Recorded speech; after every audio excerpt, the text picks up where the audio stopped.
शिमरानगढ़ नाम का एक गांव था जहां पे समीर नाम का व्यक्ति समोसा बेचकर अपना गुजारा किया करता था। ठीक समीर की दुकान के सामने सुयोग नाम का व्यक्ति पानी पूरी बेचा करता था। और तुम्हारी पानी पूरी की दुकान कैसी चल रही है? आजकल ज्यादा लोग दिखाई नहीं देते हैं तुम्हारी दुकान पर। शायद लोग मेरी दुकान से समोसा खाने बिजी हो गए होंगे। भाई समीर, तुम्हारी दुकान मेरे सामने ही है, लेकिन लोग तो मुझे तुम्हारे दुकान पर भी नहीं दिखते हैं। तो वो गए कहाँ? शायद तुम्हारे समोसे खाने से उनका पेट दर्द कर रहा हो। दोनों अपने अपने रास्ते चले जाते हैं।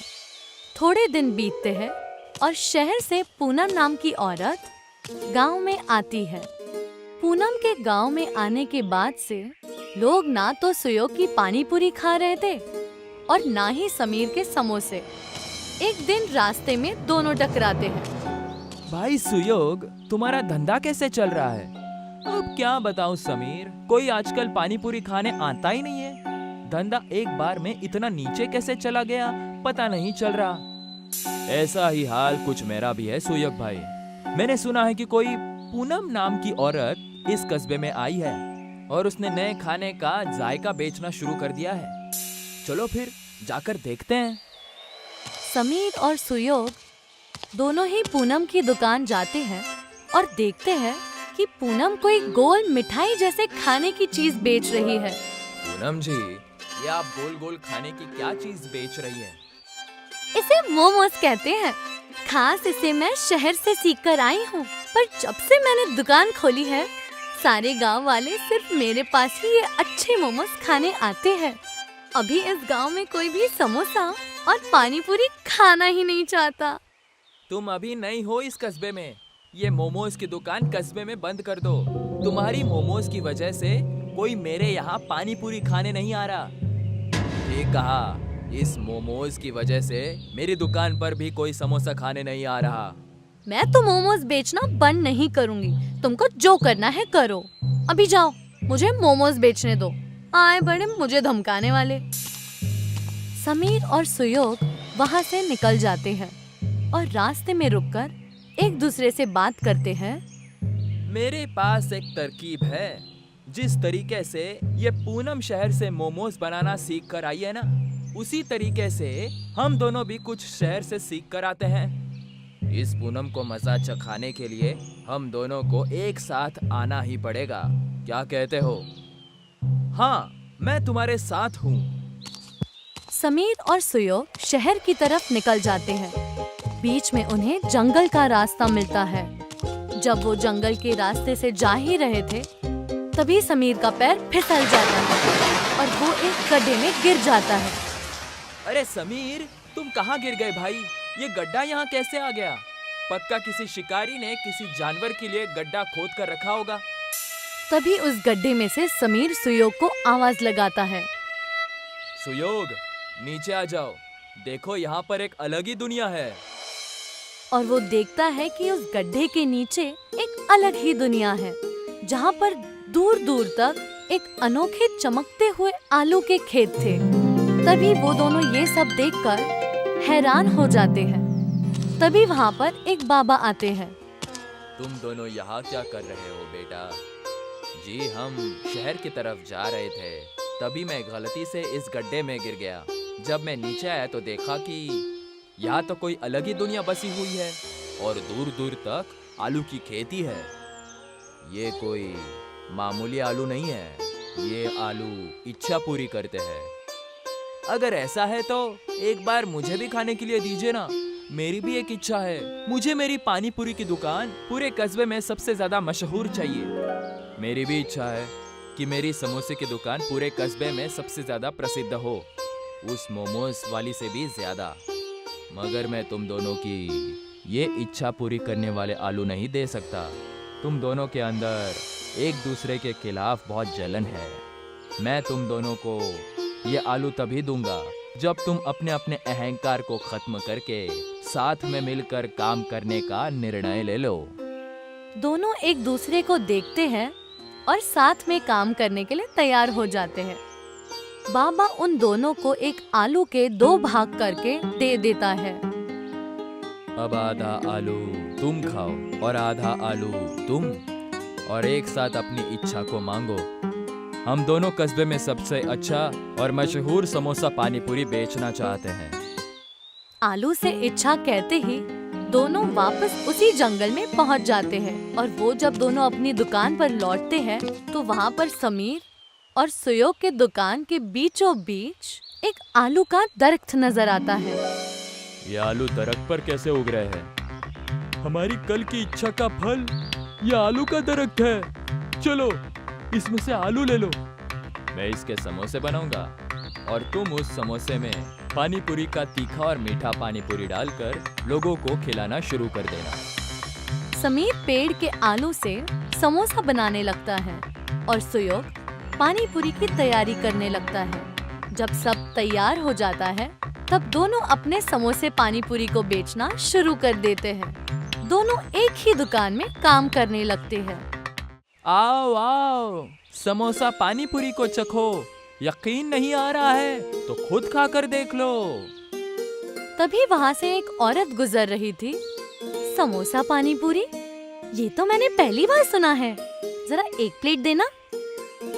सुयोग समोसा को लेकर उसमें छेद करके उसमें मीठा और तीखा पानी डालकर उस औरत को समोसा पानी पूरी दे देता है। जैसे ही वो औरत उस समोसा पानी पूरी को खाती है उसका चेहरा खिल जाता है और वो कहती है, मैंने इससे अपने पहले जिंदगी में इतना लजीज कभी कुछ नहीं खाया। ये तो बहुत बेहतरीन है। भाई और 2 प्लेट देना। 10 प्लेट घर के लिए भी पैक कर देना। जी अभी देता हूँ। धीरे धीरे पूरे गांव में समीर और सुयोग के समोसा पानी पूरी की चर्चा होने लगती है और पूरा गांव समोसा पानी पूरी का दीवाना हो जाता है। वो सिर्फ शिमरानगढ़ नहीं बल्कि दूसरे गांव में भी मशहूर हो चुके थे, मगर उनका उगता सूरज किसी और को चुभ रहा था। अब लोगों को क्या हो गया? मेरी दुकान पर आजकल कोई आता ही नहीं है। किसी को मोमोज खाना ही नहीं है। सबको वो समोसा पानी पूरी खाना है और ये समोसा पानी पूरी कितना बेकार है। पूनम खुद से बातें करने ही लगी थी। तभी वहाँ पर सूरज दलाल आ जाता है। क्या हो गया पूनम जी? मोमोज नहीं बिक रहे इसीलिए तो परेशान नहीं है। मैं दुखी क्यों न हूँ? इतनी मेहनत कर कर मैं शहर जाकर मोमोज बनाना सीख के आई थी। मुझे कुछ करना होगा, नहीं तो मेरे लेने के देने पड़ जाएंगे। मुझे पता है कि उन दोनों की दुखती रग क्या है। क्या है? मुझे बताओ। और तुम्हें कैसे पता? सब बताता हूँ, धैर्य रखिए। मैं आपकी मदद करूँगा, लेकिन आपको मेरी मुंह बोली रकम देनी होगी। ठीक है बाबा। सूरज पूनम को आलू के पेड़ के बारे में बताता है और उसके साथ मिलकर समीर और सुयोग के समोसा पानी पूरी को और गांव से निकालने की तरकीब सोचता है।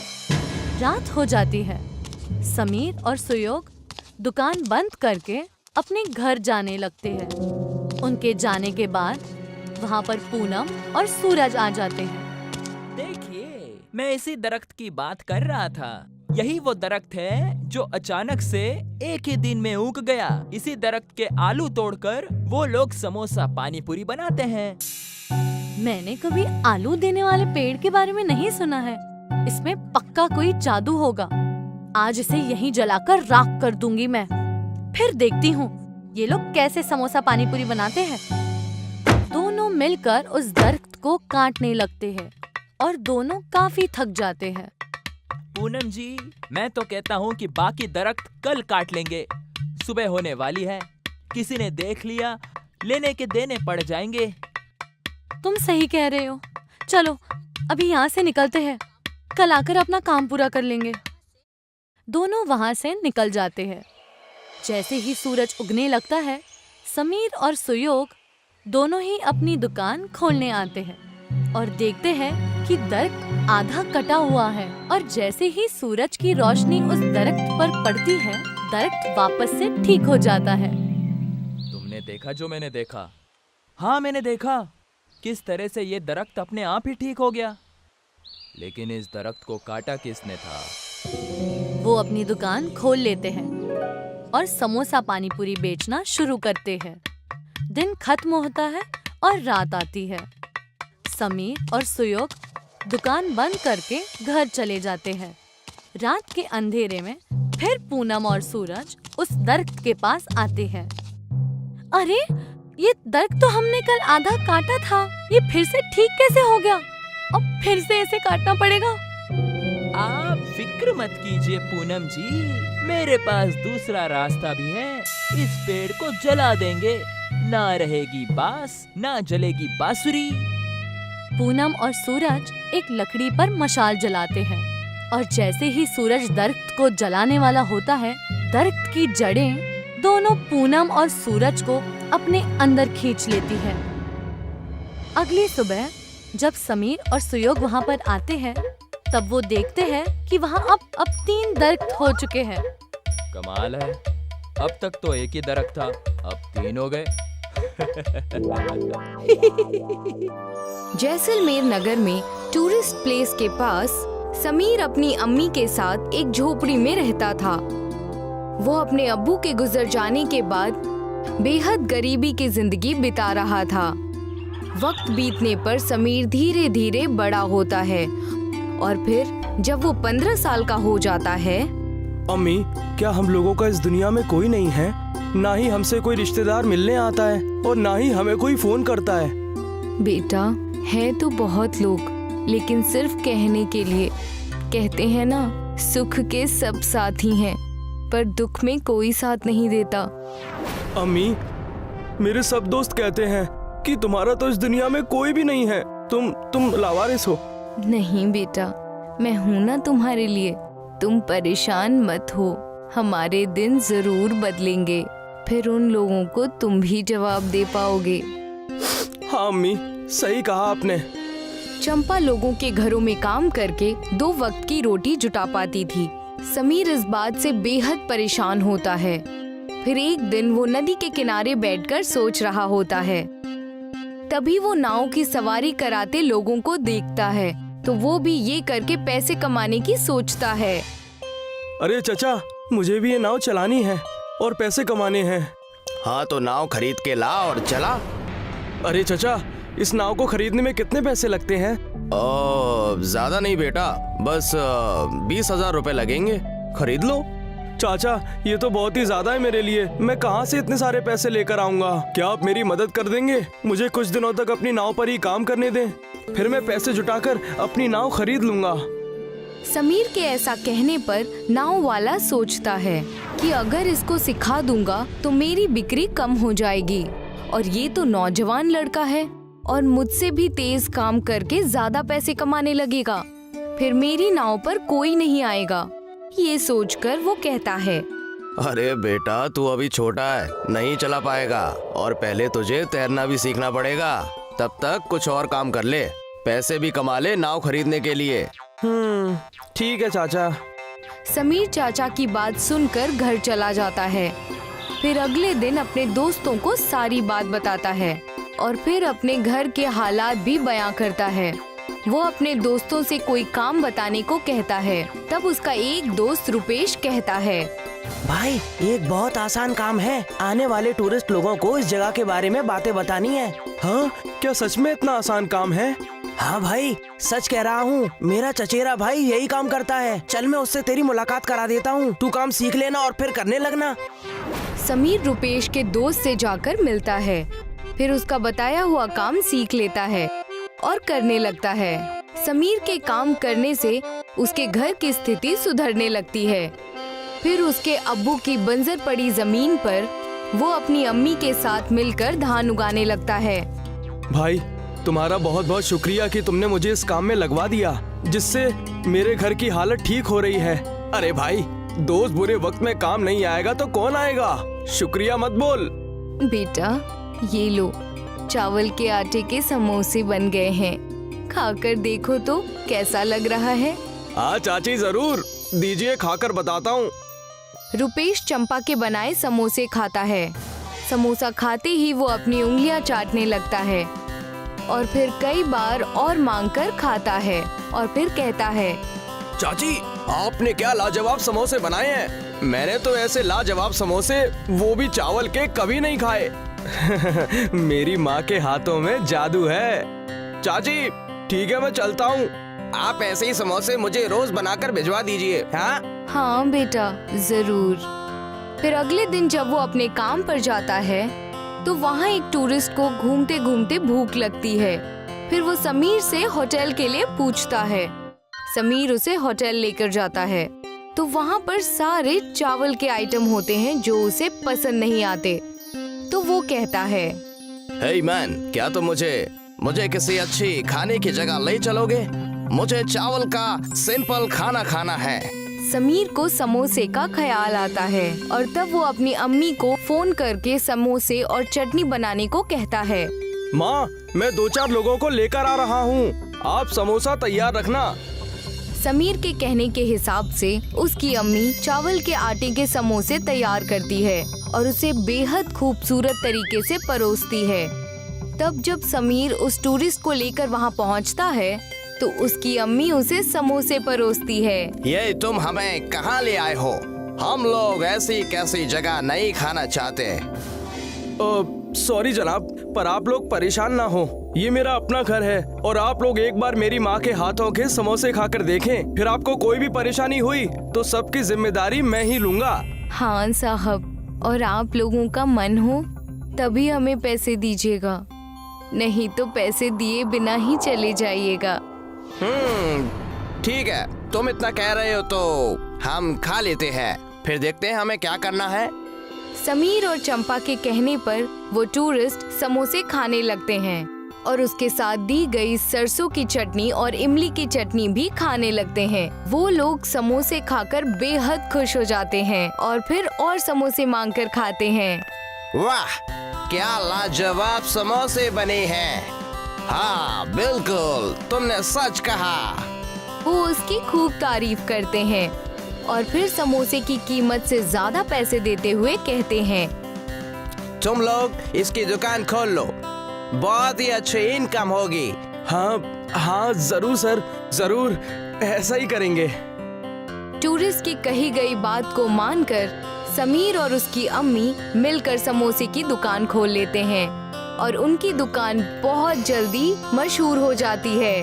आसपास के लोग और टूरिस्ट को सबको समोसे बहुत पसंद आते हैं। अम्मी, आपके डिजाइन किए हुए रिंग रोल समोसे और भी लोगों को पसंद आ रहे हैं और नए नए डिजाइन के समोसे बना दिया करो, जिससे लोग और खुश होकर और भी समोसे खरीदे।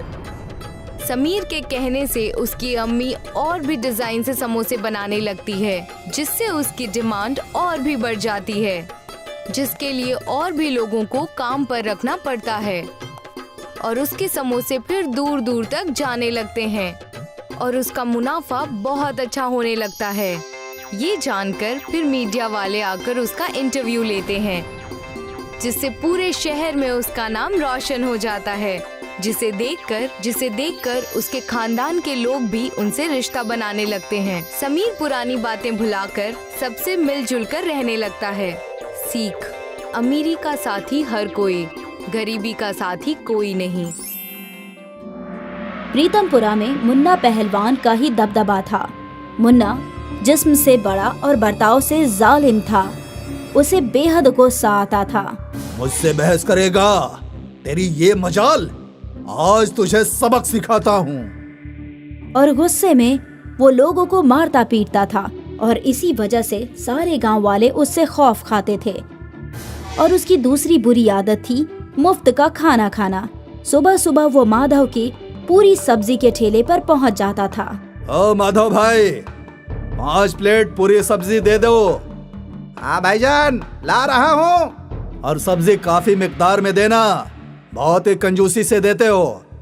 अरे शैतान, तू तन्हा ही आधी सब्जी खा जाता है बार बार मांग कर और कहता है मैं कंजूसी से देता हूँ। मेरी कुव्वत में हो तो तेरी पूरी सब्जी में जहर मिला दूं। अरे आज इतनी देर क्यों लग रही है? आया भाईजान। माधव को न चाहकर भी मुन्ना पहलवान को मुफ्त में पूरी सब्जी देनी ही पड़ती थी, क्योंकि सारे गांव वालों की तरह वो भी मुन्ना पहलवान से खौफ खाता था।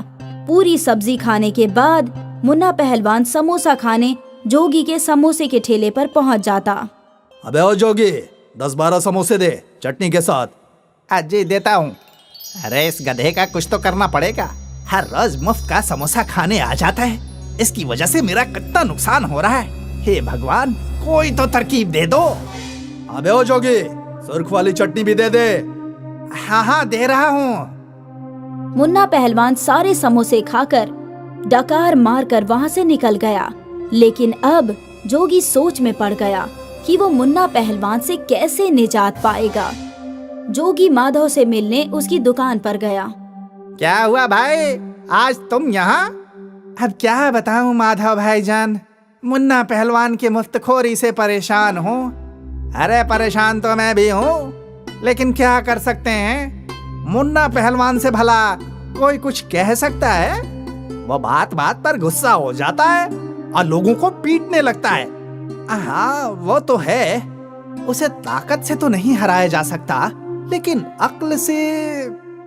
अब तुम्हें ही कोई तरकीब निकालनी होगी जोगी। मेरी तो जिंदगी गुजर गई उस मुफ्तखोर को मुफ्त में खिलाते खिलाते। ठीक है भाईजान, मैं कुछ न कुछ सोच ही लूंगा। उस रोज से जोगी तरकीब ढूंढने लगा कि वो कैसे मुन्ना पहलवान से निजात पा सकता है। दिन रात स्टॉल पर काम करते करते हुए वो वही ख्याल में खोया रहता। एक रात की बात है, जोगी अपना स्टॉल बंद कर रहा था, तभी उसके पास एक ज़ईफ शख्स आया। बेटा समोसा है क्या? आखिरी 2 बचे हैं, ये लीजिए। कितने पैसे हुए बेटा? अब क्या पैसे लूं चचा जान, आखिरी 2 थे, आपके लिए मुफ्त थे। अच्छा, तुमने मेरा पेट भर के मेरी मदद की, तो अब मैं भी तुम्हारी मदद करूंगा। वो कैसे? ये लो जादुई पाउडर, इसे कल अपने समोसे में मिला देना और उसे समोसा खाने की आजमाइश देना। तुम खुद अपने बनाए हुए समोसे खाना, मुन्ना एक समोसा से ज्यादा खा ही नहीं पाएगा और वो हार जाएगा। हाँ, और फिर वो कभी भी मुफ्त का समोसा नहीं खाएगा। वाकई? हाँ। और फिर वो ज़ईफ शख्स गायब हो गया। जोगी काफी देर तक उस जादुई पाउडर को देखता रहा। अगली सुबह समोसा बनाते वक्त जोगी ने समोसे में वो पाउडर मिला दिया। अब आएगा मजा। और फिर जोगी हमेशा की तरह अपने समोसे बनाने लगा। रोज की तरह मुन्ना पहलवान पहले पूरी सब्जी के स्टॉल पर गया। वहाँ उसने 5 प्लेट पूरी सब्जी खाई और फिर समोसे खाने के लिए चल पड़ा। अबे ओ जोगी, 10-12 समोसे दे दे चटनी के साथ। भाईजान, आज तो मैं आपसे आजमाइश करना चाहता हूँ, आपसे ज्यादा समोसे मैं खा सकता हूँ। अरे ऐसा मुमकिन ही नहीं है। मुझे यकीन है कि मैं आपको समोसा खाने की आजमाइश में हरा दूंगा। अच्छा, तो चल हो जाए आजमाइश, पूरे गांव को बुला ले। ठीक है। अपने समोसे के स्टॉल के बाहर एक बेंच लगा दिया और उस बेंच पर 2 बड़े बड़े प्लेट में समोसे रख दिए। आज मैं और मुन्ना भाईजान दोनों समोसा खाने के मुकाबले में भाग लेंगे। अगर मुन्ना भाईजान जीते तो मैं ताउम्र उनके घर पर सुबह समोसे की सुपुर्दगी करूंगा, वो भी मुफ्त। और अगर जोगी जीता, जो कि मुमकिन नहीं है, तो मैं कभी भी मुफ्त का नहीं खाऊंगा।